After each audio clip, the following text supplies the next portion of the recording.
दोस्तों आज 5 जुलाई 2022 मंगलवार का दिन हो चुका है और जानते हैं आज के सभी मुख्य समाचार, ताजा बड़ी खबरें, breaking news headlines. Today breaking news के अंतर्गत देश और दुनिया की 50 बड़ी और महत्वपूर्ण काम की खबरें निकल कर आ रही है, जहां पर सरकार के द्वारा कुछ बड़ी घोषणाएं की गई है। किसान परिवारों के लिए कुछ बड़ा महत्वपूर्ण अपडेट सामने आ रहा है, विद्यार्थियों के लिए कुछ बड़ी खबर है, मौसम समाचारों को लेकर कुछ बड़ी महत्वपूर्ण चेतावनी है, तो वहीं कोरोना वायरस का एक और नया और खतरनाक वेरिएंट जो भारत देश में दस्तक दे चुका है। भारतीय स्टेट बैंक में अगर आपका खाता है SBI में, तो दोस्तों एक टोल फ्री नंबर जारी किया गया है, उसके मद्देनजर आप बहुत सारी चीजों का फायदा उठा सकते हैं। और वहीं सरकार के द्वारा कुछ बड़ी घोषणाएं भी की गई है, कुछ नए नियमों का ऐलान किया गया है। तो एक एक करते हुए शुरुआत करते हैं आज की पहली खबर से। तो राजनीतिक जगत को लेकर बड़ी खबर आ रही है कि एकनाथ शिंदे सरकार बहुमत परीक्षण में हुई पास, उद्धव ठाकरे की शिवसेना की ताकत और घटी। तो आपको बता दें, महाराष्ट्र की एकनाथ शिंदे सरकार ने फ्लोर टेस्ट में बहुमत साबित कर दिया है और इसके साथ ही उद्धव ठाकरे की शिवसेना के मुकाबले शिंदे सेना ने सत्ता के फाइनल में भी जीत हासिल कर ली है। बहुमत परीक्षण से इस बात पर मुहर लग गई है कि फिलहाल एकनाथ शिंदे सरकार को कोई भी खतरा नहीं है। उनके समर्थन में कुल 164 वोट पड़े हैं, जबकि 99 वोट उनके विरोध में पड़े। और इससे पहले रविवार को स्पीकर के चुनाव में भी बीजेपी और एकनाथ शिंदे गुट के प्रत्याशी राहुल नार्केर भी इतने ही वोट हासिल करके जीते थे। तो कुल मिलाकर दोस्तों जो बीजेपी के सपोर्ट में एकनाथ शिंदे मुख्यमंत्री बने हैं महाराष्ट्र के, तो कहीं ना कहीं दोस्तों एक लंबे समय तक उनके सरकार में बने रहने पर कोई भी आपत्ति नहीं है। बहुमत में उन्होंने आसानी से हासिल कर लिया है, पास कर लिया है। चलिए अगली खबर है कि diabetes, high blood pressure, cholesterol सहित 84 दवाओं की रिटेल कीमत हुई तय, मनमानी नहीं कर पाएगी फार्मा कंपनियां। तो आपको बता दें, डायबिटीज, सिर दर्द और हाई ब्लड प्रेशर के इलाज के लिए यूज होने वाली दवाओं के दाम को सरकार ने नियंत्रित कर दिया है। दवा मूल्य निर्धारण नियामक ने सिर दर्द और हाई ब्लड प्रेशर के इलाज के लिए इस्तेमाल होने वाली दवाओं सहित करीब 84 तरीके की दवाओं के जो खुदरा रेट है ना, उसको निश्चित किया है। और इससे क्या होगा ना कि कोई भी दवा कंपनियां जो मनमानी रेट पर दवाइयां नहीं बेच पाएगी। सरकार ने एक प्राइस जो है रेट उनके निश्चित कर ली है कि इस रेट से ऊपर कोई भी कंपनी दवाइयां नहीं बेच सकती है। तो 88 तरीके की कुल दवा कंपनियां हैं, उनको पाबंदी लगा दी गई है। और इसी के साथ अगली खबर है कि सबसे तेज रह सकती है भारत की विकास दर, चाइना भी होगा पीछे। आखिर क्या कहते हैं ताजा अनुमान? तो दोस्तों एक ताजा अनुमान निकलकर सामने आ रहा है कि भारत की जो विकास की रेट है ना, वो दुनिया के दूसरे विकसित और विकासशील देशों के मुकाबले सबसे ज्यादा रहने की उम्मीद है। यही नहीं, ऐसा पहली बार होगा जब विकास रेट के मामले में भारत जो है ना, वो चाइना को भी पीछे छोड़ देगा। पिछले एक साल की अगर विकास रेट की बात की जाए ना, तो चाइना की क्या है ना 4.3 के ऊपर आंकी गई, जबकि भारत की जो विकास की रेट है, दर है, वो 7.5% रहेगी। और सरकार के अलावा IMF की जो रिपोर्ट है ना, वो भी इसी तरीके की सामने आई है। और उसी के साथ अगली खबर है कि अब उपभोक्ताओं से खाने के बिल पर सेवा शुल्क नहीं वसूल कर सकेंगे होटल और रेस्टोरेंट। तो दोस्तों होटल और रेस्टोरेंट जो है ना, वो अब ग्राहकों से खाने के बिल के ऊपर सर्विस टैक्स जो नहीं ले सकेंगे। केंद्रीय उपभोक्ता संरक्षण प्राधिकरण ने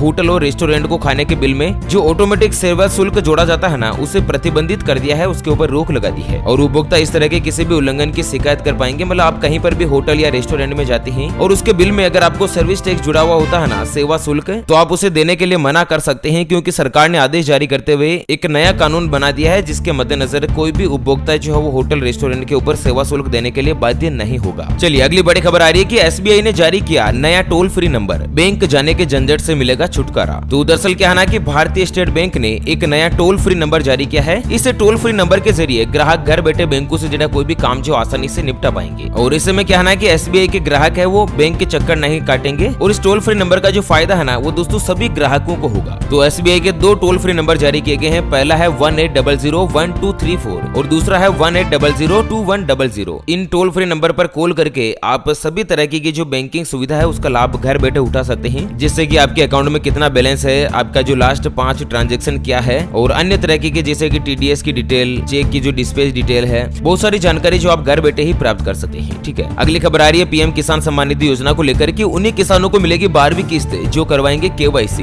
फ्री में कर सकते हैं आप भी ये काम। तो प्रधानमंत्री किसान सम्मान निधि योजना की जो 11वीं किस्त है, अब तक किसानों के खाते में आ चुकी होगी। किसानों को आर्थिक रूप से सशक्त बनाने के लिए शुरू की गई है। इस योजना के अंतर्गत 11वीं किस्त का जो पैसा है, वो केवल और केवल उन्हीं किसानों के बैंक खातों में डाला जाएगा जिनकी KYC पूरी हो चुकी है। तो आपकी भी KYC अगर नहीं हुई है तो जल्द से जल्द करवा लीजिएगा। KYC करवाने के लिए दोस्तों कॉमन सर्विस सेंटर पर 17 रुपए फीस के तौर पर है, और उसके अलावा CSC संचालक 10 रुपए से लेकर 20 रुपए तक सर्विस चार्ज लेते हैं। इससे ज्यादा अगर कोई भी ई-मित्र संचालक या दोस्तों CSC सेवा केंद्र वाला या कॉमन सर्विस सेंटर वाला अगर ज्यादा पैसे लेता है ना, तो आप उसकी भी शिकायत दर्ज करवा सकते हैं। ठीक है, चलिए अगली खबर आ रही है कि बदलते समय के साथ नहीं बदला भारत तो नई टेक्नोलॉजी में पिछड़ जाएंगे हम। गुजरात में बोले नरेंद्र मोदी जी। तो दोस्तों प्रधानमंत्री नरेंद्र मोदी जी ने कल गुजरात में कहा है कि बदलते समय के साथ अगर भारत में नई टेक्नोलॉजी को नहीं अपनाया गया तो ये भारत देश जो पिछड़ा ही रह जाएगा। प्रधानमंत्री ने कहा है कि देश की तीसरी औद्योगिक क्रांति के दौरान इसका अनुभव किया है और उन्होंने ये भी कहा है कि मुझे खुशी हुई 8 साल पहले जो डिजिटल इंडिया अभियान शुरू किया था आज भारत में सबसे अच्छा काम कर रहा है। विदेशों की तर्ज पर आज भारत का जो नाम है ना वो अग्रणी है और केवल इसलिए कि टेक्नोलॉजी को समय रहते अपना रहा है। ठीक है, अगली खबर आ रही कि उमंग ऐप से भी आप निकाल सकते हैं अपने पीएफ का पैसा, नहीं लगाने होंगे कहीं पर भी चक्कर। तो दोस्तों अगर आप भी प्राइवेट या सरकारी नौकरी करते हैं और आपकी तनख्वाह में से आपका पीएफ कटता है ना और आप चाहते हैं कि दोस्तों आपका पीएफ का पैसा जो घर बैठे निकाल सके, तो इसके लिए क्या करना है, सरकार ने एक नई सुविधा शुरू करी है। प्ले स्टोर पर जाकर उमंग के नाम से आपको एक एप्लीकेशन डाउनलोड करनी है और ये आईफोन और दोस्तों एंड्रॉइड सभी के अंतर्गत उपलब्ध है। और इस ऐप में आपको ईपीएफओ पर क्लिक करना है और एम्प्लॉय सर्विस सेंटर या एम्प्लॉय सेंट्रिक सर्विस के ऊपर क्लिक करना है। उसके बाद राइज क्लेम के ऑप्शन पर क्लिक करके आप यूएएन की नंबर की जो जानकारी है वो दर्ज करें। एक ओटीपी मैसेज आएगा और ओटीपी सक्सेसफुल होने के बाद आपका जो पीएफ का पैसा है ना वो आप घर बैठे बिना 1 रुपया भी कमीशन दिए अपने बैंक अकाउंट में प्राप्त कर सकते हैं। और इसी के साथ अगली खबर है कि पीएम नरेंद्र मोदी की सुरक्षा में हुई चूक, हेलीकॉप्टर उड़ान भरते ही छोड़े काले गुब्बारे, कांग्रेस के 4 कार्यकर्ता हुए गिरफ्तार। तो क्या है कि आंध्र प्रदेश में प्रधानमंत्री मोदी जी की सुरक्षा के साथ बड़ी चूक का मामला सामने आया है। यहाँ पर पीएम मोदी के चौपर के पास प्रदर्शनकारियों ने काले गुब्बारे छोड़ दिए। विजयवाड़ा से जब प्रधानमंत्री का हेलीकॉप्टर उड़ान भर रहा था तभी आसमान में काले गुब्बारे उड़ते हुए दिखाई दिए और कांग्रेस कार्यकर्ताओं ने कहना कि ये गुब्बारे छोड़े थे। हालांकि इस मामले में 4 कांग्रेस कार्यकर्ताओं को गिरफ्तार किया गया है और उनके ऊपर केस भी दर्ज कर लिया गया है। और उसी के साथ अगली खबर है कि मलेशिया खरीदेगा तेजस विमान। खबर आते ही HAL के शेयरों ने भरी उड़ान। जी हाँ, दरअसल कहना है कि तेजस सुपरसोनिक लड़ाकू विमान को HAL के द्वारा बनाया जाता है और ये विमान उच्च खतरे वाले वायु वातावरण में भी उड़ान भरने में सक्षम है। और मलेशियाई वायुसेना जो है ना वो भारत में हिंदुस्तान एरोनिक्स लिमिटेड के द्वारा बनाए जाने वाले लड़ाकू विमान तेजस को खरीदने की इच्छा जताई है। मतलब कितने बड़ी यहाँ पर भारत के लिए उपलब्धि है कि भारत में जो लड़ाकू विमान बन रहे हैं, मलेशिया की जो कंपनी है, मलेशिया की सरकार एयरलाइंस कंपनियां उस विमान को खरीदने की इच्छा जता रही है। दोस्तों अगर आप भी भारत की इस उपलब्धि से बहुत ही खुश है तो वीडियो को लाइक कीजिएगा और कमेंट बॉक्स में जय हिंद अवश्य लिखिएगा। चलिए अगली खबर आ रही है कि भारत को इलेक्ट्रिक व्हीकल का हब बनाएगी दुनिया की सबसे बड़ी कार कंपनी टोयोटा। तो यहाँ पर क्या है कि करीब 2 साल तक टोयोटा ने कोई भी नई गाड़ी लॉन्च नहीं करी है, लेकिन अब भारत में क्या है कि अपनी ग्रोथ स्ट्रेटेजी पर दोबारा काम करना शुरू कर दिया है। टोयोटा मोटर्स दुनिया की सबसे बड़ी कार निर्माता कंपनी है और अब क्या है कि भारत में टोयोटा इलेक्ट्रिक और हाइब्रिड मॉडल लॉन्च करने पर विचार कर रही है। भारत में टोयोटा किर्लोस्कर मोटर के वाइस चेयरमैन जो है विक्रम किर्लोस्कर, उनका कहना है कि आने वाले कुछ दिनों में कंपनी बाजार हिस्सेदारी कब्जा करने की आक्रामक योजना पर काम करने जा रही है। कुल मिलाकर इलेक्ट्रॉनिक कार के ऊपर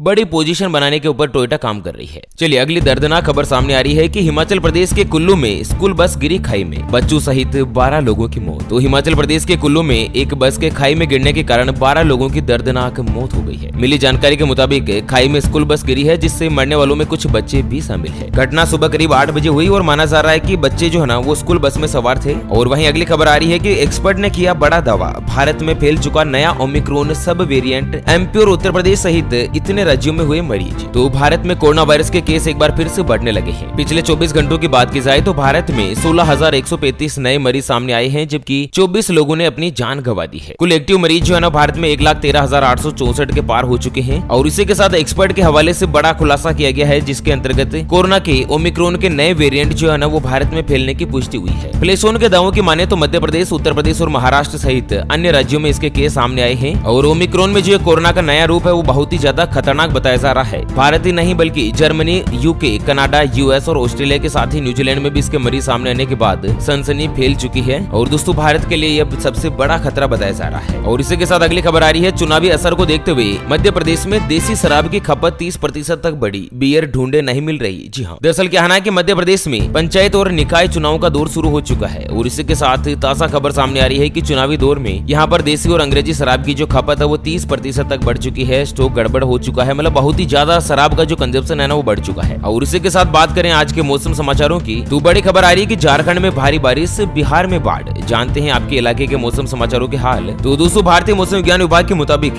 गुजरात, उड़ीसा और झारखंड के कई हिस्से सहित सिक्किम और गंगे पश्चिम बंगाल में हल्की से लेकर मध्यम बारिश के साथ कुछ स्थानों पर भारी बारिश हो सकती है। और उसके अलावा पूर्वोत्तर भारत, उत्तराखंड के कुछ हिस्से, हिमाचल प्रदेश, पूर्वी राजस्थान, मध्य महाराष्ट्र, मराठवाड़ा, लक्षद्वीप और तेलंगाना के कई हिस्सों में हल्की से लेकर मध्यम बारिश देखी जा सकती है, जबकि 1 या 2 स्थानों पर भारी बारिश की भी संभावना है। साथ ही उत्तर प्रदेश, पंजाब, हरियाणा, दिल्ली और जम्मू कश्मीर में छिटपुट बारिश और गरज के साथ बौछारें भी पड़ सकती है। झारखंड के कई जिलों में दोस्तों लगातार भारी बारिश की संभावना है। केरल में भी भारी बारिश है। 5 जिलों में यहाँ पर रेड अलर्ट जारी कर दिया गया है। और साथ ही दोस्तों असम में तो बाढ़ के मद्देनजर बड़ी त्रासदी है। लगभग 180 लोगों के मरने की खबर सामने आ रही है। और इसी के साथ बिहार में भी नदियां जो खतरे के निशान से काफी ज्यादा ऊपर बह रही है। मणिपुर से अगली खबर है कि भूस्खलन में मरने वालों की संख्या पहुंची 42 के पार। 20 अन्य लापता लोगों की तलाश जारी। तो मणिपुर के नोनी जिले में बीते 29 जून की रात टुपुल यार्ड रेलवे निर्माण स्थल के पास प्रादेशिक आर्मी कैंप में भूस्खलन हो गया था। एक रक्षा प्रवक्ता का कहना है कि अब तक मलबे में 42 शव बरामद किए गए हैं, जिनमें से 27 प्रादेशिक सेना के कर्मचारी और 15 आम लोगों के शव है। प्रादेशिक सेना के 3 लापता कर्मचारी और 17 अन्य लोगों का पता लगाने का प्रयास जो लगातार जारी है। बहुत ही दर्दनाक हादसा यहाँ पर मणिपुर में देखा गया है। चलिए अगली बड़ी जो रिपोर्ट सामने आ रही है सर्वे के अंतर्गत कि ऑस्ट्रेलिया में तेजी से फैल रहा हिंदू धर्म और इस्लाम। नई जनगणना में 5 हुए बड़े बदलाव। तो दोस्तों ऑस्ट्रेलिया में नई जनसंख्या के आंकड़े जो है वो सामने आए हैं, जिसके अनुसार देश की आबादी में कुछ बड़े बदलाव हो रहे हैं। यहाँ पर हिंदू धर्म और वहाँ रह रहे भारतीयों की स्थिति को लेकर भी नई जानकारियां सामने आई है। दोस्तों पिछले 5 सालों की बात की जाए ना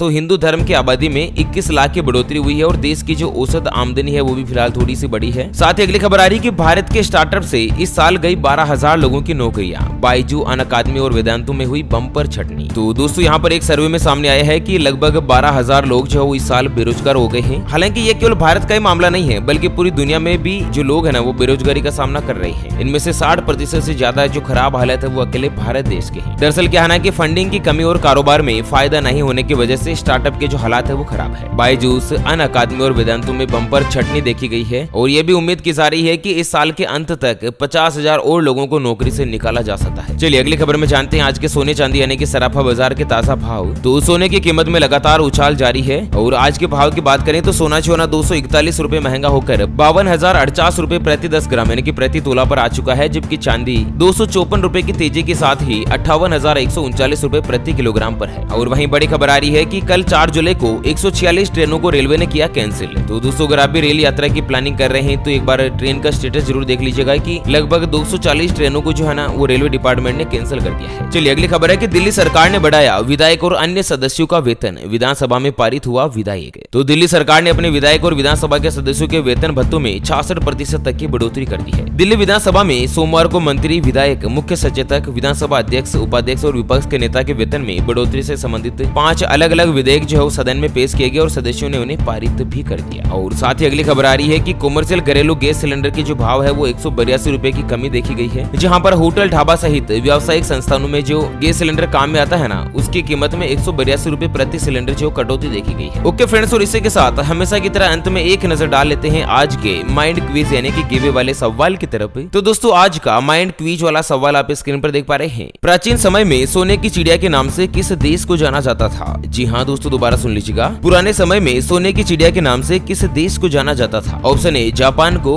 ऑप्शन बी भारत को। तो फटाफट से लिखना है क्वेश्चंस का सही जवाब इस वीडियो के नीचे कमेंट बॉक्स में। और हाँ, सही जवाब देने वाले किसी एक खास कमेंट्स को सिलेक्ट किया जाएगा हमारी ओपीएस न्यूज टीम की तरफ से और उसे दिया जाएगा एक 84 दिन वाला मोबाइल रिचार्ज हाथों हाथ बिल्कुल फ्री। और हाँ दोस्तों, अगर आपने अभी तक भी चैनल को सब्सक्राइब नहीं किया है तो वीडियो के नीचे का लाल कलर का सब्सक्राइब वाला बटन दबाकर फटाफट से चैनल को सब्सक्राइब कर लीजिएगा। चलिए फिर से होंगे हाजिर एक और नई और ताजा तरीन ब्रेकिंग न्यूज हेडलाइंस और काम की खबर के साथ। तब तक के लिए thank you, take care, goodbye, जय हिंद, जय भारत।